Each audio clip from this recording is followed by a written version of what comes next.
అమ్మ చేతి వంట. ఈరోజు మనం సోయా బీరకాయ కర్రీ ఎలా ప్రిపేర్ చేసుకోవాలో చూద్దాం. ముందుగా దానికి కావాల్సిన పదార్థాలు: సన్నగా తరిగి పెట్టుకున్న బీరకాయ ముక్కలు 1/2 కేజీ, సన్నగా తరిగి పెట్టుకున్న ఉల్లిపాయలు 2, పచ్చిమిర్చి 2, హాట్ వాటర్లో వేసి తీసుకున్న మిల్ మేకర్ 1 కప్పు,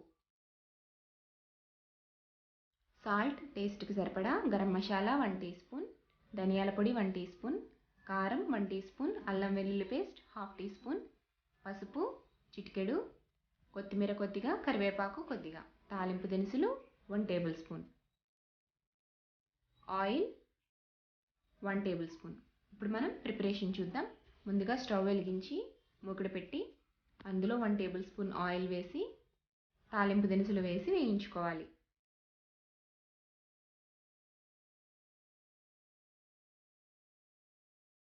తాలింపు దినుసులు బాగా వేగిన తర్వాత అందులో కట్ చేసి పెట్టుకున్న ఉల్లిపాయ ముక్కలు, పచ్చిమిర్చి ముక్కలను కూడా యాడ్ చేసి వేయించుకోవాలి.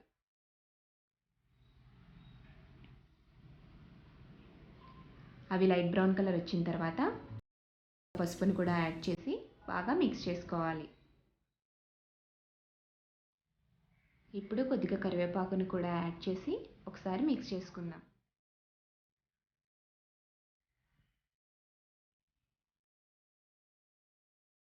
ఇప్పుడు అందులో 1/2 టీ స్పూన్ అల్లం వెల్లుల్లి పేస్ట్ని కూడా యాడ్ చేసి పచ్చివాసన పోయేంత వరకు వేయించుకోవాలి.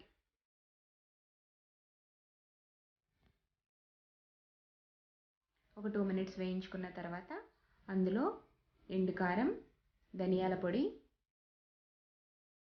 టేస్ట్కి సరిపడా సాల్ట్ యాడ్ చేసి బాగా మిక్స్ చేసుకోవాలి. 2 నిమిషాలు వేయించుకోవాలి.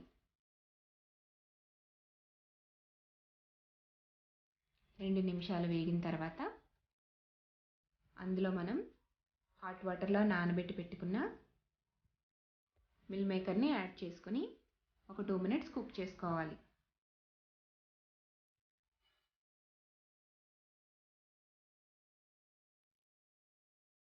టూ మినిట్స్ వేయించిన తర్వాత అందులో కట్ చేసి పెట్టుకున్న బీరకాయ ముక్కలను కూడా యాడ్ చేసుకుని బాగా మిక్స్ చేసుకోవాలి.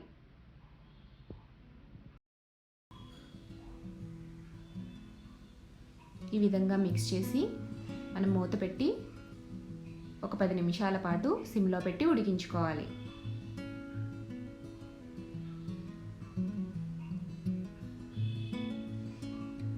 ఈ విధంగా కొద్దిగా ఉడికిన తర్వాత అందులో ఒక 1/2 గ్లాస్ వాటర్ని యాడ్ చేసుకుని మిక్స్ చేసుకుని మరొక 10 నిమిషాలు మీడియం ఫ్లేమ్లో పెట్టి ఉడికించుకోవాలి.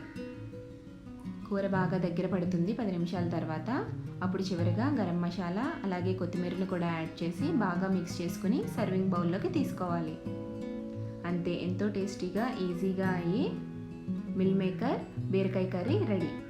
దీన్ని మనం రైస్తో కానీ రోటీతో కానీ తీసుకున్నా చాలా టేస్టీగా ఉంటుంది. ఈ వీడియో కనుక మీకు నచ్చినట్లయితే లైక్ చేయండి. మరిన్ని రెసిపీల కోసం ఈ ఛానల్ని సబ్స్క్రైబ్ చేయండి.